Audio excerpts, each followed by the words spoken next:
guys, welcome back to another episode of WFE, the Slim Edition. Steve's enjoying his Noah's Bagels, which I think will be great. Anyway, we're joined today by with a good friend of mine, Samuel Bass.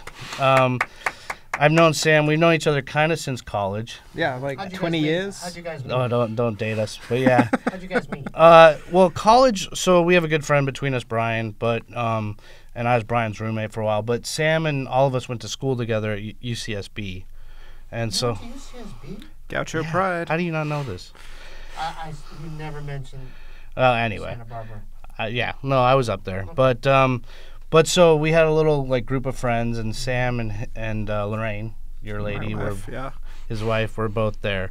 So, but anyway, since we're talking about gaming, Sam's a lead designer. You've been working in games for a long time, so we thought we'd bring you on and talk about your history, air grievances, get your thoughts, burn my enemies, burn your enemies.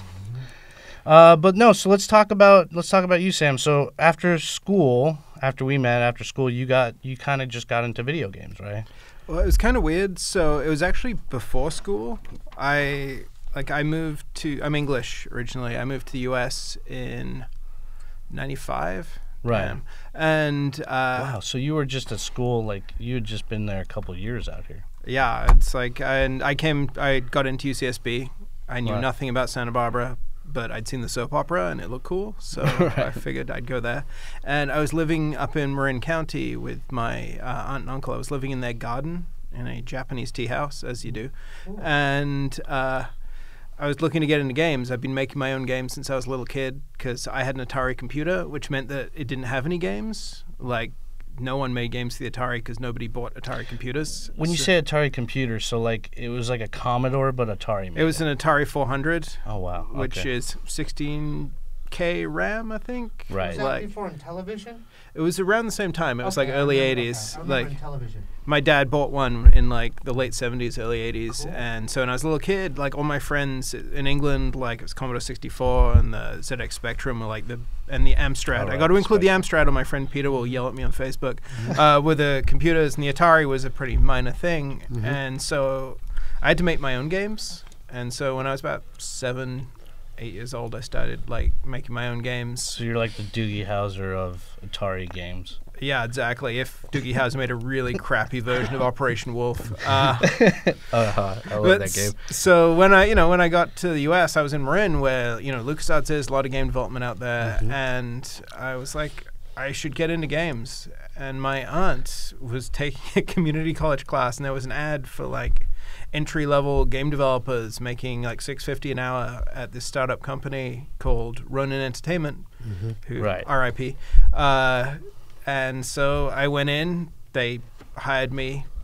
I don't know why they hired me. I had because you're a charming British fellow. Exactly. They thought I was smart. That's the thing with the accent. It makes where in England are you from? What town? I'm from a little town called Wallingford. It's in Oxfordshire, which is sort of about an hour outside London. It could be Temecula. You're not. What football club are you near? Oh, right. Yeah, because I'm a big football club. Yeah. Oxford United was our team. They were I think a third division third team. Tier. They were really not good. Okay. Very nice. I met a bunch of them. I've never heard of them. I'm an Arsenal FC guy.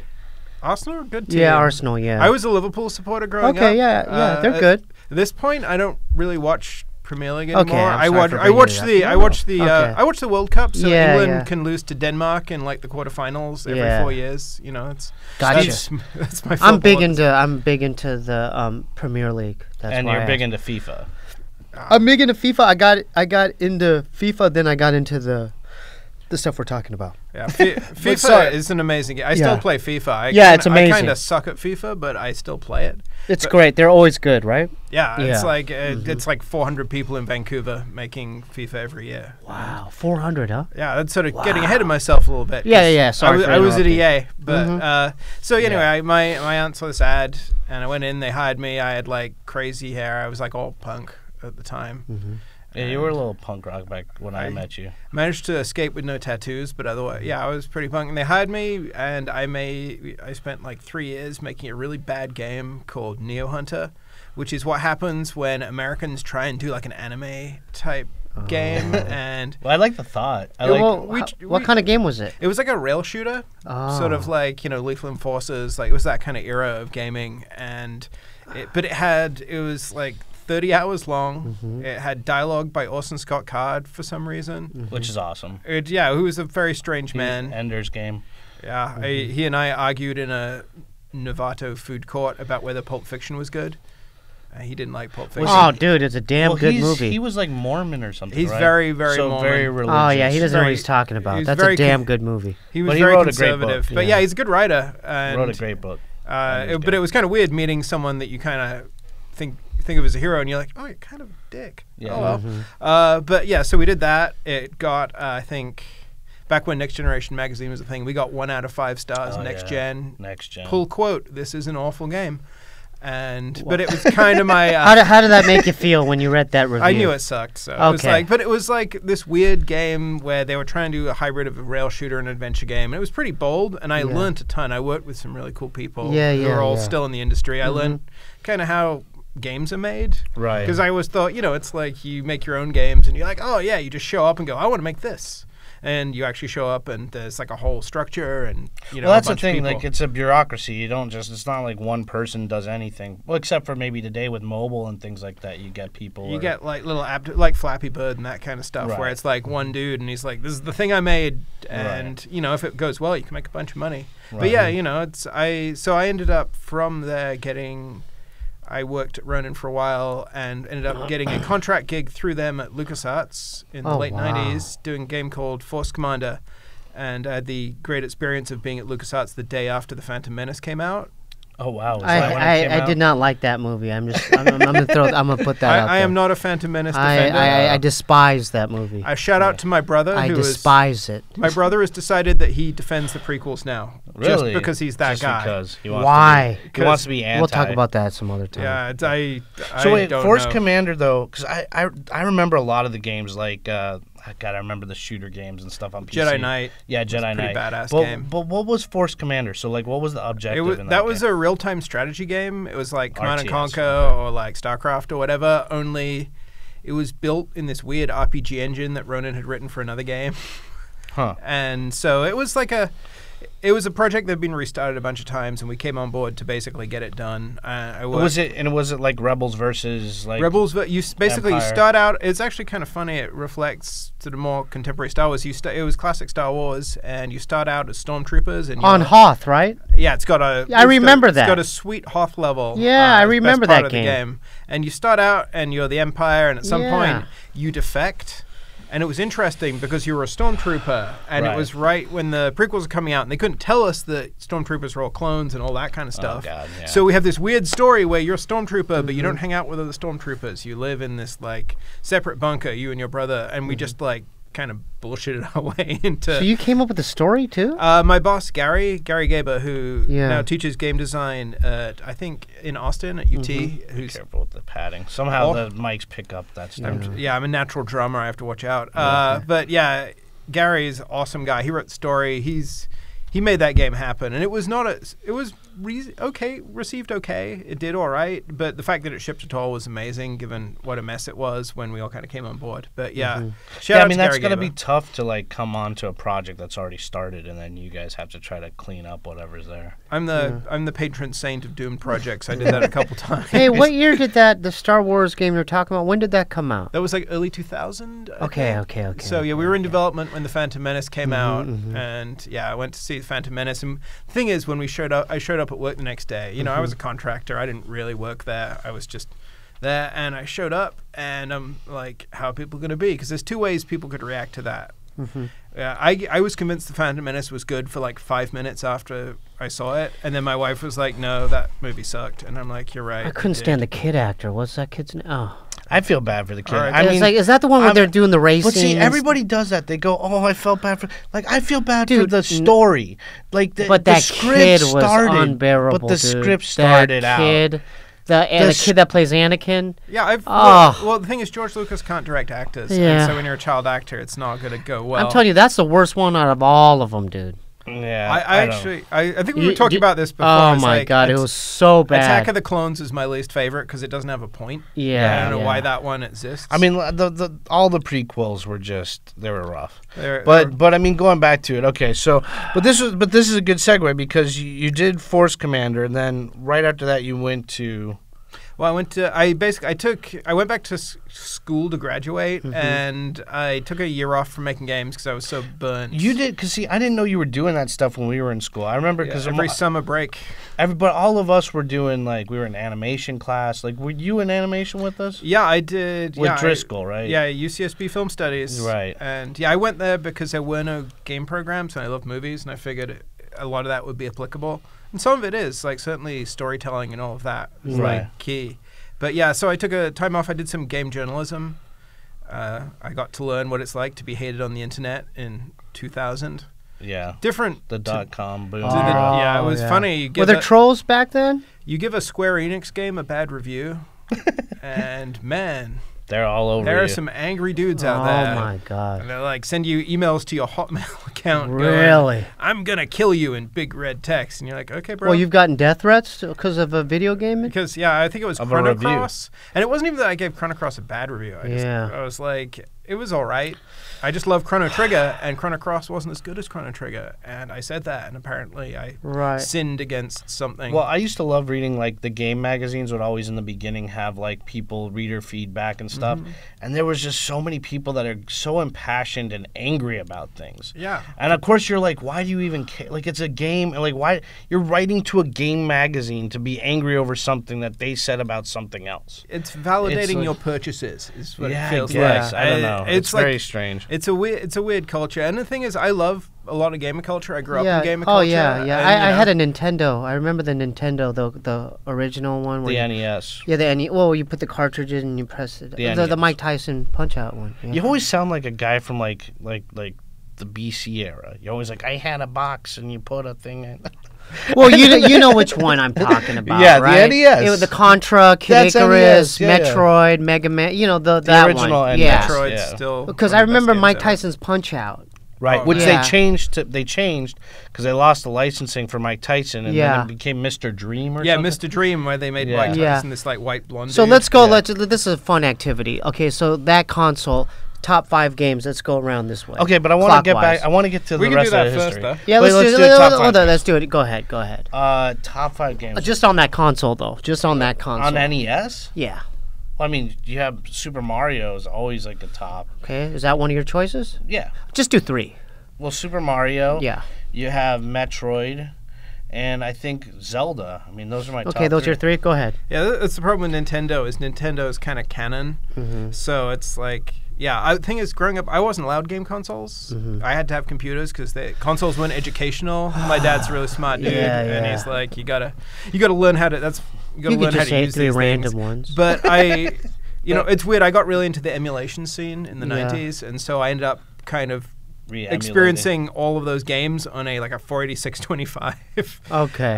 But yeah, for me, like Metroid. Okay, Metroid is amazing.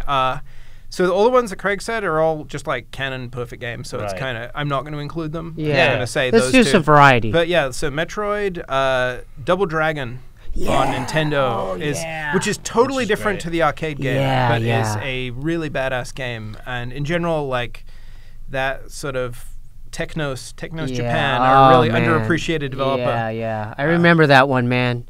I remember that one because at our local Round Tables Pizza. They had this is back when they had the games, the mini arcade in the pizza joint, and they had a Double Dragon there. And I remember that one was always you'd have to put your quarters up and wait because there was the hot commodity there. It was like I remember when where I grew up because I grew up in the country in England. Yeah, arcades were like you'd get like a traveling fair and it would set up in the field outside my house, and they'd have an arcade. Yeah, and I remember all the older scary kids would all be playing Double Dragon. I'd be like, I want to play Double Dragon. Yeah. And secret to Double Dragon is reverse elbow.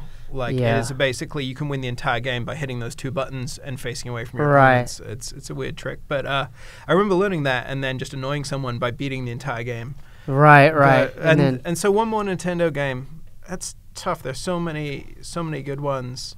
So I'm gonna shout out kind of an obscure one called Crystallis, which is kind of like a yeah. Zelda RPG type game. I remember. I have that. Yeah. And it's one that like my wife loved when she was a kid. It's on the Nintendo Mini, right? The yeah, one I think so. Yeah, and it's a pretty sweet game. It's like got a lot of depth for its time. It looks really cool. It's actually kind of fun. So my friend's 5-year-old, they got him an NES Classic for Christmas. Oh, right. Yeah. And so he and I were like playing some games. He's not quite at that Final Fantasy RPG type level, but just playing, Kirby or, Mario, Mega Man. Just watching a kid like work out how these things work and getting really mad at Mega Man because it's so hard. Those games are so hard. I suck so hard at Mega Man. I love those games, but I haven't beaten a single Mega Man in my entire life. All right, quick. What were your three? Yeah, I was like trying to think, because that was so long ago. You said Contra. Well, hold up, man. Can I say my list? Yeah. I might not say the Contra now since you ruined my list already. All right, say what games you love. Well, obviously Mike Tyson's Punch-Out. All right, yeah, that's a great one. I'm gonna have this might sound like a generic choice, but Excite Bike. Oh yeah, Bike's great. Because I remember just hours of just Excite Bike. Yeah. And all alone, just playing that game by myself. And I'm not gonna say Contra, although Contra is on that list. Since you already said it, I want to say something else. All right, say it.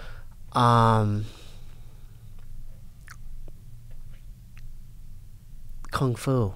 Oh yeah, that was great. That was my first. I like that game because I don't know what it was. There was another game in the arcade during. I don't know if it was before or after. It was called. I don't know if you remember this. It was called Karate Champ. Yeah, Karate Champ. And there's two sticks. Yeah. There's two sticks, and I remember you did the moves with like directionally. Right. It would do like a sweep kick if you went all the way down, and if you went on the left one north, and then the right one to the 15, it would do the jump kick. Like you would have to memorize these movements. Right. Do you guys remember Karate Champ? I used to play that. Oh my God, that was a great game. Yeah. That game was hard as hell. Yeah. Too. So those are my choices. Thanks for ruining my Contra choice. Oh come on, I was giving you a hard time. Christ. Well, no, I wanted to get to. I mean, because there's so much old. I want to get into the arcade stuff too, because I have a lot of memories in the arcade. Right. I was a big arcade kid. Yeah, because these kids nowadays are so damn spoiled.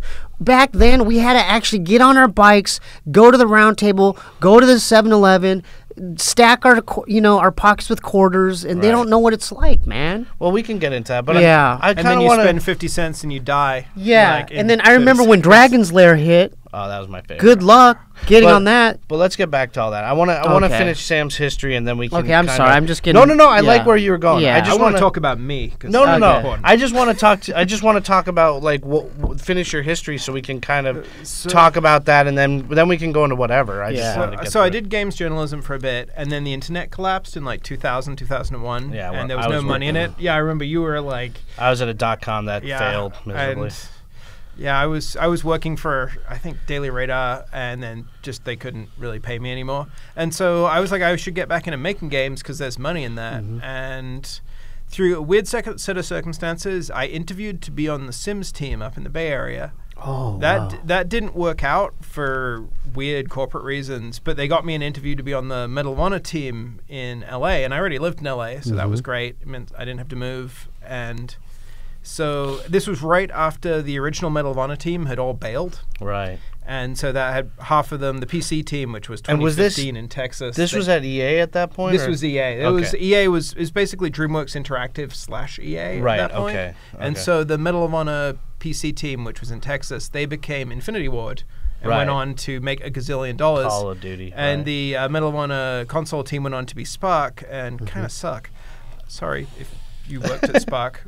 I'm sure there was some good people. I made games that suck too. And so I got hired on Medal of Honor, made a game called Medal of Honor Rising Sun that wasn't that great in about 9 months of insane crunch. Wow. That seems short for a game. It is. What's the normal schedule? Is like, what, 2-3 years for a game? So my theory is that like a normal like shortish production schedule is 18 months. 18 months. It takes 18 months to see if your game is good. Right. And if you're doing a sequel, maybe you could like mess with that, but at minimum you kind of need 18 months unless you're making something very simple. Right. Because it takes that long to get it stood up, and then you got to work on it until it doesn't suck. Now, at this point, what were you on the game? You were a... I was I guess a mid-level designer.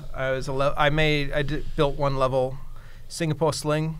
It was the stealth level. So just for people to understand, so by building a level, you were designing the layout of the level? Yeah, so I was our tool is 3D Studio Max, which is a 3D modeling program. It's not really a good level design Steve never tool. understands this stuff, by the way. Well, I'm interested in it. I know I am. I'm trying to understand it because I don't know the technological terms. You just like playing him. He doesn't understand. I just like playing the games. Right. But continue. So what you do is you come up with an idea for a level, and they already had a story, so I picked one, and then I kind of pitched what to do with it, which is Singapore in World War II is occupied, so it's sort of sneaky into Singapore, and you got to attend this Nazi meeting and steal a thing. And so you then I did a 2D layout. It's actually the Medal process is pretty cool. I did a 2D layout just in Illustrator.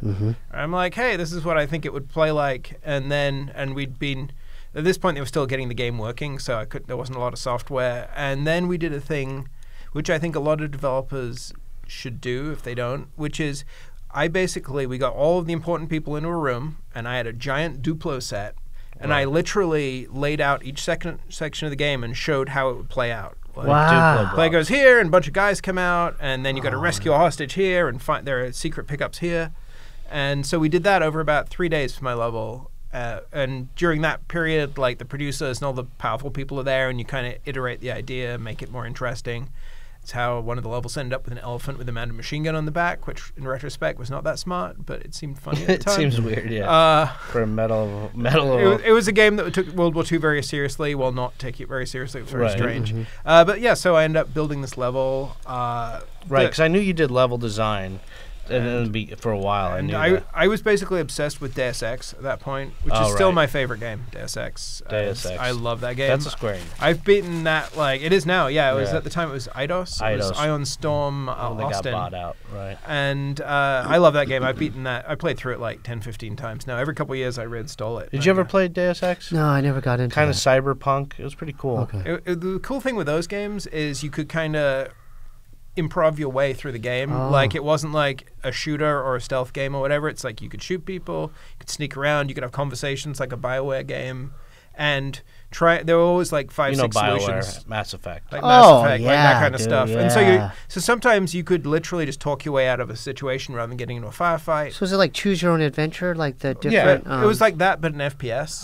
So it was pretty awesome. Shooter. These big. I know what that all right, means. Now I'm clarifying. I'm not a complete using technical idiot. terms. I didn't say you're an idiot. But yeah, big sprawling, crazy levels. I'm trying to clarify for the audience too. All right. Yeah, I love the Deus Ex and the sort of the children of Deus Ex, the games like Dishonored and Prey, games like that. Now. Dude, I love Dishonored. Okay. My favorite game of that generation. Yeah. Bethesda. Yeah, you love Bethesda. I love Bethesda. He's a big Fallout guy. I love Fallout 3. Huge. I had a 200-hour save game. Oh my God. I got to the end. I think it was the Point Lookout DLC. Yeah. I just left my dude on an island watching the sunset. I'm just stay there, buddy. I do stuff I shot everybody in Megaton. Yep. And then they all became my enemy, so I couldn't even live there anymore. Did you blow up the bomb? Yeah. Yeah, sometimes you gotta blow up the bomb. I love the games like that where there's no set way to do it. You could just come up with your own thing. Any game you can load up and kind of screw around is the most fun. Oh, right? I love that stuff. Yeah, because I love Call of Duty games and stuff, but there is a set way to play through Call of Duty. Yeah. And after a while, I'm like, I don't want to do it that way. What if I went that way? And you're like, invisible wall, you can't go that way. Do that, yeah. But it's because there's so much money in those games that building one of those areas is super expensive. So you kind of have to funnel people through it. Do you remember that console Dreamcast? I think Sega. Yeah. Is it Sega Dreamcast? Sega Dreamcast. There was a game back, I think, early 2002. I think it was called Shenmue. They're making the third one. Where you could just walk around You could get a crappy Japan. job in that game. They're making the third one. I remember playing this thinking how cool it was because I could just walk around, but there's a curfew. Then you had to come back home at a certain time. It was one of the first open world. Open world, games. yeah. That was a bold game. I'm actually. Shenmue. I just bought a vintage mint Dreamcast off a friend of mine in Texas who's had it for a couple of years, and he's like, "You want it?" And I'm like, "Sure." Yeah. So I should get that in the mail. So I've never owned a Dreamcast. I remember playing Soul Calibur with you in your Brian's living room way back. Soul Calibur 6. Now, which one's Brian again? You met my friend Brian. You know Brian. He was over at Bob's for the fight. For the UFC fight. Yeah. But let's go back to So I started at EA. Right. I did Medal of Honor. I did a game called Goldeneye Rogue Agent that is just that game sucked. Was that the sequel after Goldeneye? It was the sequel. It's not Oh, a good because the game. original was awesome. The original is one of the best games. Groundbreaking, that one. I used to play that in 64 in college, like 4 players. Right. So much fun. Oh, dude. And so we did Goldeneye Rogue that. Agent, and that was just like a misbegotten project. Again, really talented people. And that's the thing is, you can work on a bad game and have a really talented team. You can work with people who are crazy smart and really good artists and all that, and still make a bad game. I mean, some of it's the luck of the draw. And I think Goldeneye was ultimately just a flawed idea. So I did that. Didn't work out so well.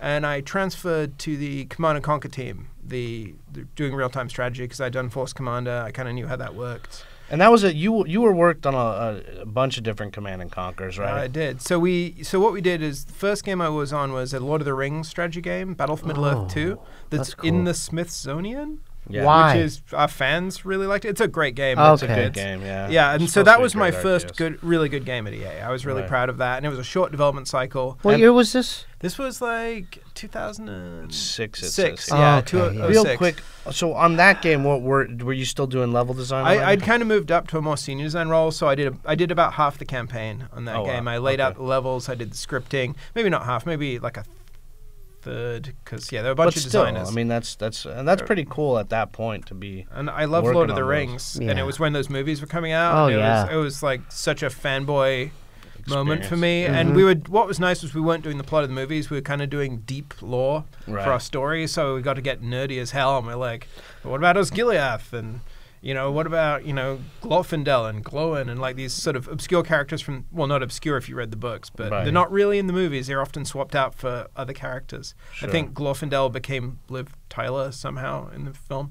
But we did that, and it was really well received. EA didn't expect it to be any good. They just, they were like, you need to make something, and they didn't really care, so they left us alone. We made this pretty badass game.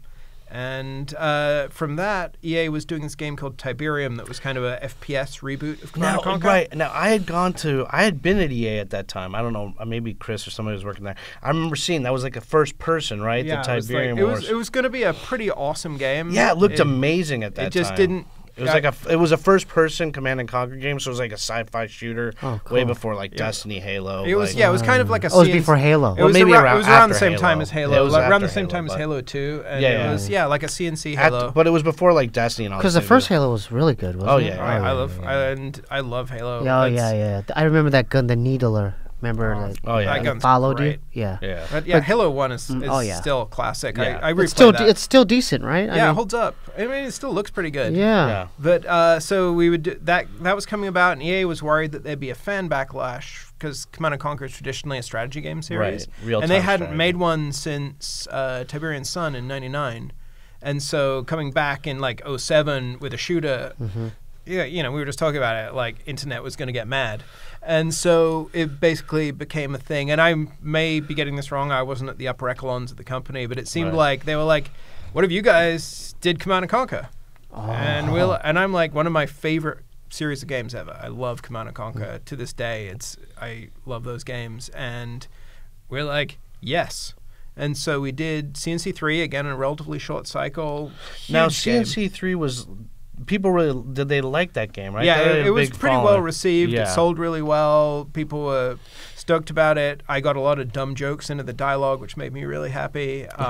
So for that one, I did a bunch of missions. I wrote a lot of dialogue, and so you wrote the dialogue. Yeah, I wrote mission dialogue because I studied screenwriting in college, so I could kind of pitch in and help with the writing. A lot of really dumb jokes in there if you play my missions. And then you were, at that point, were you lead designer on that one? I was senior designer. Senior designer. And then from there, our team had gotten pretty successful, so we split in multiple teams.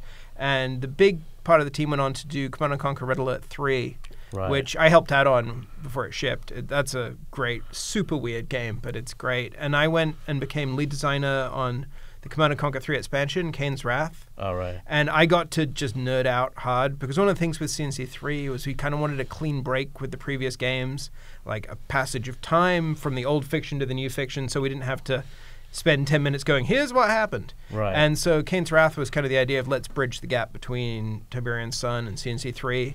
And it means I got to sort of direct story. Like, we did all this live action video right with actors. Oh, and, that's so cool. Got to meet Natasha Henstridge, who's a really lovely person. was it Tim Curry was in it? Tim Curry was in Red Alert 3. Tim Curry Tim also Curry, the actor? Yeah, I love Tim Curry. So Red Alert 3 had Tim Curry, had J.K. Simmons, had Jonathan Pryce, had Jenny McCarthy. You like Price? He's in Game of Thrones. Yeah, he's the high priestess high, or whatever. High Sparrow. Sparrow. Oh, great actor. Yeah. Really, I like him. And a lot. they were all like super nice people, and we're basically making low budget sci-fi, So cool. Right. and these super talented Shakespearean actors show up and tell us silly stories, and that was really fun. And so CNC with Kane's Wrath, I got to work directly with Joe Kukin, who's the actor who plays Kane. Right. In Command & Conquer, who's kind of the bald dude with the goatee, who's the bad guy. He was like the main bad guy, right? And he's super nice guy. I think he made bank off at EA, so he probably doesn't work anymore. But yeah,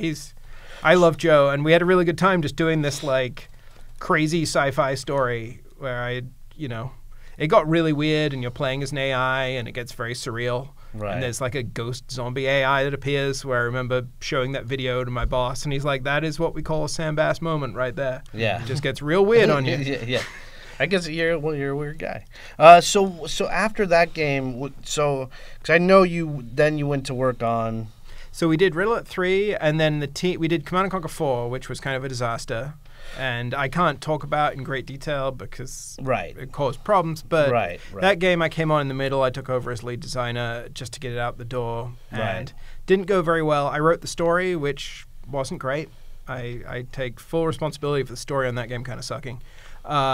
And we got it out the door, and they laid off our whole team, except for me and a couple people. Right. Which is weird. I survived many layoffs at EA, and you get kind of survivor's guilt from that. I think it's tough because, I mean, I had a friend I got two people I know that were let go from EA, aside from you. And it's tough because it's a big bureaucracy, right? It's a cool campus. I mean, I'll give them that, but... Where's the campus located? In Playa. Playa del Rey. Or Playa Vista, yeah. It's in a swamp on top of an Indian burial ground. This is not a joke. This is the truth. Dude, that's freaky. Yeah, that's why So it's a haunted facility? Everybody gets murdered. A little bit, yeah. It's a little bit cursed. Though it's actually now DICE Los Angeles, the Battlefield people, and it's apparently... That's crazy, I have friends dude. there. Apparently it's really awesome. It's on an Indian burial ground? That's what they told us, yeah. It's a World War II bomb testing site. It was a bunch of things you shouldn't build a building on. What? Jeez. Going back to this, I want to get back to the facts. So, whether or not you're working on something, I mean, it's a lot of people, right? Yeah, so it's huge teams. I mean, so, you go to movies and you go to games today, and there's so many people working on things, and there's so many moving parts and so many facets, and then there's time crunches, there's budgetary concerns. So it seems like it's tough, because, I mean, how many games are you think are going to come out, blow you away, and then you're just, you're disappointed, Well, and it's tough. Well, that's one of those things is if you look, in the 90s, early 2000s, EA would ship, 30 games a year. Right. Now, EA Activision, they'll put out, 4 or 5 things. 4 or 5 big games. And, so it's really... And a lot of sequels. Most of them are sequels. It's Battlefront 2 is EA's big game. There's Madden, there's FIFA, there's that. Have you played... Are you a fan of that? Because he's against it for some reason. It's good. I haven't played the multiplayer because I'm not a big multiplayer guy. Right. Campaign's nice. I like that. I mean, the thing is, it's not just I'm against it. It's got a lot of backlash because of the way EA deals with its consumers. It was the but dude, I'm telling you, it's a fun game. I understand. I played but it I'm in saying, Arizona, man. But have you read any of the criticism and why people are upset with it? Well, I don't read that stuff. If I enjoy the game, I enjoy the game. Sometimes it's better to not be online. Yeah. I mean, I don't let that deter me from enjoying the game. No, I'm not saying that, but I'm just saying there's reasons why that game right now is very controversial and contested because. Right now, they're even talking about putting bills in Congress that are about microtransactions because they feel like people are well, kids there are gambling none. Money. There are none on there. Well, they disabled them. Yeah. Why did they do that? Because we try to buy the gems or something in Gilbert. Of that. Well, basically, and it's dude, we can't even pay. We're trying to give you the money. It was monetized and I can't speak to the development team's experience, but it was monetized like a free-to-play game, but it cost $60, and that I think pissed off a bunch of people. And part of the problem with being at EA, and this is the thing I learned there, is there's a bunch of people who hate you just because you're EA, and anything you do, they're going to hate. Is angry, right. So it's and they just, I think the monetization design was not really done with the player in mind. Right. As opposed to let's get as much money as possible. Let's get to this. Let's get to this. I think it's tough when you have games, right? You're paying $60, which for a lot of people today is a lot of money. A lot of money. You know, and now you're paying $60 and you're like, oh, I want to do something else in the game, but I need to put another 20 down. I need to put another 40 down. Going back to Curse of Osiris, because that's how we started. We're big but Destiny. That's not necessarily true. I mean, I feel my opinion is if you are to spend more money than, you know, right, for the microtransactions or whatever, you're paying for that. If you want to get better gear, then you're paying for that. But now it's an unbalanced game.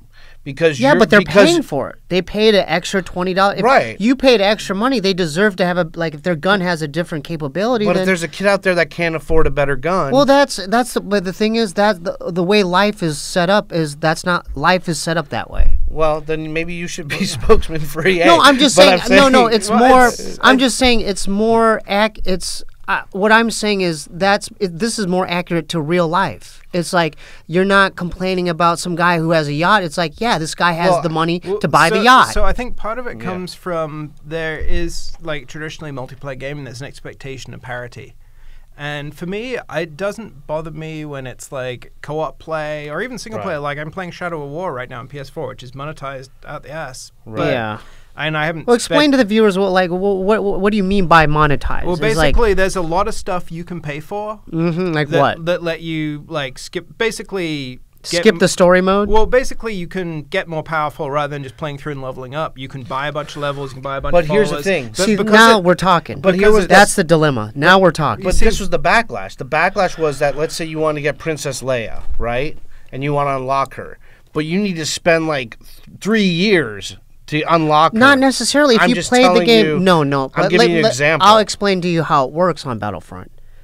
Depending on each round, there's certain heroes that you could unlock. Upgraded Stormtrooper might be 2,000. If you want to be Boba Fett, it might be 4,000, 5,000. Right. And then when you get to like the higher level people like, you know, Princess Leia or Han Solo, it might be 8,000, 7,000. But you could obtain it by playing the game itself. Right, but it's not going to tell you take you 30 years. Yeah, but here's what you're missing. They fixed it after they released it. So when it started out, people did the math, and they go, it's going to take me 7,000 hours to get Princess Leia. Right. And so that became a big sticking point. Rebalanced. Okay, I understand that. That's fair. Fair enough. So now what you're seeing is the fixed version. Right. The one you're playing now has been fixed. And I actually credit to EA for seeing the backlash and doing something. And not sticking to their guns, but actually going... Because that's the thing is, if I want to play a Star Wars game, all right, nice point. I didn't know that. If I want to be I buy a Star Wars game, I don't want to just be Greedo or some other dude. I want to be Darth Vader, or Bosk, or Yoda. Well, nothing against Bosk. I had a Bosk when I was a kid, but you know, it's like I want to be Darth Vader, and if it takes me like 40 hours to be Darth Vader, I can understand. Having spent $60, I can understand why people are mad. So they changed it because of the complaints on that, and that was unfair for that. But I'm saying now, okay. They fixed it. They should bring back the microtransactions. They should bring it back. So if a person wants to pay more money, they could upgrade and advance their player. That's all I'm saying. This is an argument maybe even against capitalism in some ways, but the argument in general is people when they feel, because going back to games when we were a kid, if you got a game cart for $60 or $65, that was everything. You didn't need to pay for DLC. You didn't need to get the new outfit. You didn't need to get another gun. You had a whole game ready to go, and you weren't missing anything. And I think people are even cool today with DLC, right? Like people like Overwatch. Yeah. And that game's got tons of... Okay, I see your point. But my point is, just hear me out. You don't have to agree. Yeah. If it takes one kid like 1 trillion hours to grind, to obtain the next thing, but then a person with money just says, fuck that, I don't want to do that, here's $20, then I think that's just the way life is. I'm not. You could grind. You paid for. Everyone paid for the initial game, but I'm saying if you have money, you should be able to spend it and then not be able. They're paying for. It's like. I think the argument always becomes they don't want to grind, so they're paying for it. Well, I think the argument becomes what's happening with a lot of games is where people are like, hey, I'm cool. If you want to get a cooler outfit and a cooler ship and and it doesn't affect gameplay, then I'm cool with you buying that. That's what No, Overwatch no. does, But that's what they're paying for. If they're paying money to make their character a little bit more powerful, they paid $20 hard-earned dollars to do that. So I think the main difference with Battlefront 2. So like, look at Battlefront 2 and then look at Overwatch. Like Overwatch, I'm a fan of both, and they're both great games. I love them both. But your Overwatch, you're only paying for cosmetics. You're paying for different skins, different outfits for your character. I get that. Whereas Battlefront 2, you can basically get stuff that means you're more likely to win a match. And that, there's arguments for or against that, but there's that's an argument right there. This is what we're arguing about. That's what the internet's arguing about. Just to clarify, I'm more on the side of the kid with no money because I can't spend the $20. I know, but someone like my brother, his complaints because my brother has a lot of money. He's got more money than I do, right? Obviously, but he's saying, dude, like I'm trying to give EA. They took it down. I'm just trying to spend. I want to give them my money. Payments. Right. Yeah, he wants to give EA his money. Well, it's one of those problems. So this actually sort of I went through this in a chunk of my career. So after I survived the layoffs, we were doing a game. There was originally a full price $60 Command & Conquer game, and then at some point it became a free to play game. And the problem is like, real-time strategy, competitive real-time strategy multiplayer demands parity, because it's not like it really, like the community, the people who play those games, if you can buy your way to winning in a RTS match, which is tough. Those games are hard. Those games are really hard. Like, it's like the hardcore, like, Korean dudes who can click 500 times a second. No, I get it. Yeah. If you could buy your way to compete with one of those guys, it would kill your community. And so we were trying to find a way to make a free-to-play No, RTS. why is that? Explain why it would kill the community. I'm a little bit confused. Going back to what you talked about with Destiny, with going invisible and everybody using that stuff, you don't want to play against those guys because you're like, they're just, it feels like No, that's not a good example because everyone has the capability to do that in Destiny. You're not paying for that. Okay. Everyone has the capability as a Night Stalker. I'm just giving you an example of. But that's not a good, So let me explain within the context of a strategy game. Okay. So in a shooter, you're one character, and you can gain some extra abilities, and you can gain sort of a leg up. In a real-time strategy game, what you're really doing is a complex series of strategies where you're teching up your buildings, and you're building different units and trying to get to a certain strategy, while also playing at a very high level, micromanaging all of your units. And so if you throw in a thing into that balance, because achieving balance in RTS, like this is something I don't balance RTS games. My friend Greg Black, who is a phenomenal game designer, who I shared an office with him, and he balanced Command & Conquer games, like giant spreadsheets, and really working out, okay, so if they build 3 of these tanks and 2 of these, does that give them an obvious advantage over any other strategy? Because you don't want it to be one way to win the game. So the moment you throw something else in there, like, but if you spend $50, then your tanks shoot fire, and no one else can do that, it throws the entire game out of whack. The sort of the micro and the macro of the game out of whack. And then people don't want to play multiplayer because it's unfair. It's unfair, and so that now we're talking. And it's like it makes the playing ground. The playing field unfair. And I think in strategy, like shooters, you can kind of skate by, but generally shooters, they go cosmetic. Like Call of Duty goes cosmetic. Right. Like you can't buy your way up the No. No. That's a great point. But can they alter it to where they don't have a huge advantage, but maybe slight advantages where the $20, it's worth their $20, but it's not completely like shifting the playing field where it's like they might have like this other scope that can zoom in or something. I don't know about RTSs, but they do that in a lot of games. In a lot of shooters, they do that. Yeah. And it's you can kind of get away with it. In RTS, it would just throw. It's like I'm not here to argue with you, man. No, I'm not arguing. Yeah, I want to explore both. I want to explore both. No, I'm not arguing. Viewpoints. That's all. Yeah. So a good example would be like League of Legends or Dota, that kind of game, which are like hardcore. They basically replaced real-time strategy in competitive play. And I suck at League. I am so bad at that game, but I watch a lot of it. And those games, a single, like, if a unit had one statistic that was 1 point higher, if you paid money for that, it would throw, and this is games with league play, with real competitive league play, big prizes. If you could do that, it throws the entire balance of the game out of whack. They've been making League for like, 5-6 years now? Yeah. They're still balancing it. They still continually rebalance There's some good Korean teams there. Oh, there are some Asian badass teams. Korean teams. Yeah, they're talking about them winning something in esports this year, like a big game. And it's like huge. You could win like, $100,000. You can win big money. That's nuts. And so the moment you throw like the micro of that game, the moment you throw something into that, you throw it out of whack. You basically destroy your scene. Oh right. So you're saying I see your guys'. And he's looking at it from two ways. He's looking at it different. Yeah. I mean, my thing is... I just want to explore both sides, But here's the other thing with microtransactions. That's another element of this, and this goes back to, what was the one? Oblivion, right? Mm-hmm. Elder Scrolls Oblivion. There was like the horse armor, right? The horse armor, you could buy... What was it, like $7 or something stupid? Yeah, it was like... $20. And then your horse could have armor. And it was... What's funny is Bethesda generally does great DLC, but I remember everyone was so mad about horse armor. The horse armor, right. And now, like... It was nothing. Like, I play Street Fighter 5, and like, you can buy a new skin for Ryu that's, like $5 and gives him a hot dude beard or whatever. But the horse armor was such a big deal that people were so upset that, like, you were going to spend, like, what was it? Like, I don't remember the price, but you were going to spend a lot of money for just armor for your horse. And it was like a new texture for your horse. We're talking about horse armor? But that was a big deal. This goes back to microtransactions. Okay, is there a way where you could create microtransactions in these different types of games? They do. Eververse. Okay, so let's use Eververse for an example. Like Eververse and Destiny 2. What is it?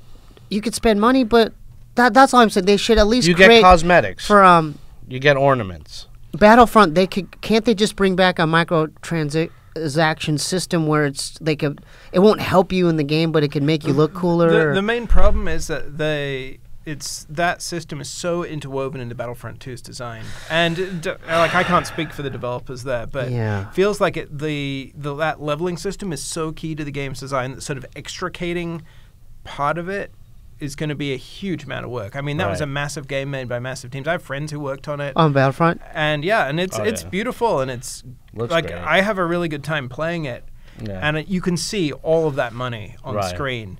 Like, they obviously put a ton into it, and I'm a Star Wars fan, and it feels very Star Wars. And I love it's done well. And I love the campaign. It was like a really solid campaign. It felt like, I'm like, can you give me a new Jedi Knight now? Now, because we're kind of limited on time, so I just want to talk about, if you want to talk about, I know you might not be able to mention specifics, but you're working on stuff now. Yeah, I can't really talk about what I'm working at because I have a giant, scary NDA that I signed. Okay, that's fine. But I moved into VR. Like, I finally got laid off from EA around 2013. Right, that was tough. I survived 12 years. They gave me a nice payout. They did. I was ready to leave, so I think it was good timing. Ultimately, I was the one guy who wasn't really sad that day. Right.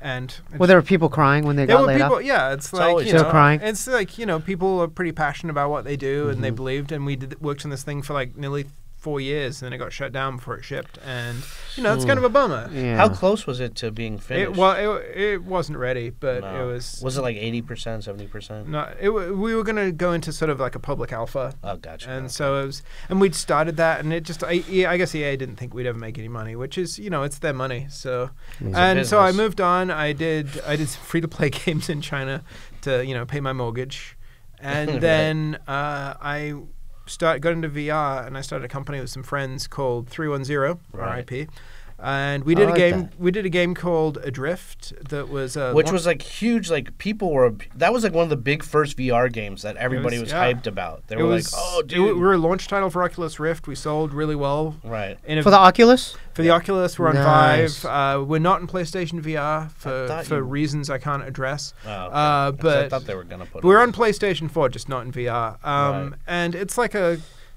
not. I hate the term walking simulator. It's kind of derogatory, but it's like I like to think of it as a first-person experience, exploratory game where you're in the ruins of the space station you were the commander of. You wake up in the wreckage, and you have to work out how to get home. Oh, that's and cool. So you can die, but they're not aliens or space Nazis or whatever. I had this running joke that the space Nazis would appear in the end cutscene sequel. And so we did this game that was kind of an experimental, exploratory VR game. Small team, like 6 of us, like busting ass for 2 years. I worked from home, which is awesome. Yeah, Work that's from home cool, if you can. man. Yeah. And we did that, came out, and it did very well, but unfortunately, VR was a small market, so we just, Well, that's the future, though. The VR is the future. I love yeah, it. but the Oculus is they're the at future. the forefront, and it didn't have the user base yet. I mean, Right. But they did well. They got decent reviews. People game reviewed well. People liked it. I still get like feedback from people on how much fun they had. I'm really proud of it. It's one Yeah, of my man. favorite I mean, things that I've can done. we check that out? How do we check that out? I mean, It's on PC. It's on PC. PS4. Okay. Yeah, It's PS4. it's not on Xbox because we never got Okay. that version done. I think the Oculus PC is what I'd recommend. Yeah. And it's like a 2-3 hour game, and it's probably on sale right now. But yeah, so we kept going for another couple years after that, and eventually company had to shut down, which was sad. And so I moved on to this other company, WeVR in Venice, who are cool people, hired me to do a thing that I can't talk about with some people I can't talk about, but I'm doing a cool thing. And VR is interesting because there's a desire to put sort of traditional games in VR that I don't think is necessarily a right fit. Like Destiny in VR, I'd rather just play Destiny on a TV. But if you can give me a game where I'm in the world of Destiny, like exploratory more. Like I could hang out in Destiny and like see the world, and I think and you can do more traditional games. You can do shooting mechanics. You can do all of that, but one of the big challenges in VR is moving, like that first-person movement. Yeah. If you do that and you're wearing a VR headset and you're using a joypad to move around, you can make yourself puke really easily. Oh, right. And so, like I love like Doom 2016, the Doom that came out year before last. I love that game. Right. But you move at like 90 miles an hour, and there's a VR version where you teleport because moving at 90 miles an hour makes you sick. You buff. And so what we're doing now, the product I'm working on is very experiential, and it's about being in this world and exploring, hanging out and doing fun stuff. Yeah. And it's more about creating a space where it matches kind of your room and you can just hang out and walk around as opposed to moving around with a controller.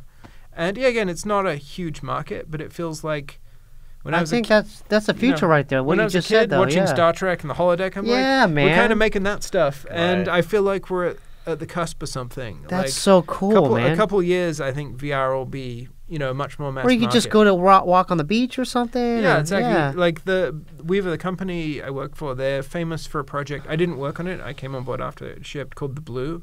Oh, right. Which is, it's amazing. And they have a full product. And the idea is it puts you in underwater in different places. Like you can be underwater on a wrecked ship and there's a whale that comes up and you're just kind of hanging out. Or you're deep sea, like by the Mariana Trench. And there's like a glowing jellyfish migration. And it's just this, it's not a game. It's an experience. It's like, 5-10 minutes of hanging out in a space.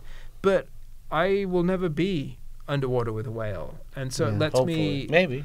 Hopefully do that, unless, global warming. And What are your thoughts on games like Stardew Valley? Like, I love that stuff. I like games where people are trying to find other ways to play, because I love traditional gaming. I love combat and all of that. But sometimes, you just want to be a farmer, or like I love The Sims. The Sims is amazing. So maybe you could combine the two. Maybe like do what you just described, but then kind of mix in that's kind these of, other I elements. think where it's going to go. It's like creating, I could see that where you could farm and exactly. And you grow, can farm, or you grow could fruit trees or something, or you like there's harvest crops. One of my favorite things, Wii Sports Resort on the Wii. What's so funny, man? I'm being serious. I just have this idea of you with a VR helmet, just like going into the No, I would love to do that, because like in Skyrim, I like that aspect of it. Yeah, have you played Skyrim in VR? No, it's pretty badass. Oh, okay, I gotta look into that. Yeah, and I mean, it can make you sick, but overall, I think because that world is so good. Yeah, it's so good. Yeah, like you could just walk into this cave and. We have time. Yeah, I'm sorry. Well, we're real close to time, so I just want to do one quick roundabout. What games are we looking forward to? I'll tell you right now, because next month there's the next couple months there's some stuff. So can I start out? Yeah, because you start. I'm looking forward to the Red Dead Redemption 2. Damn right. So because I was a big fan of the first one.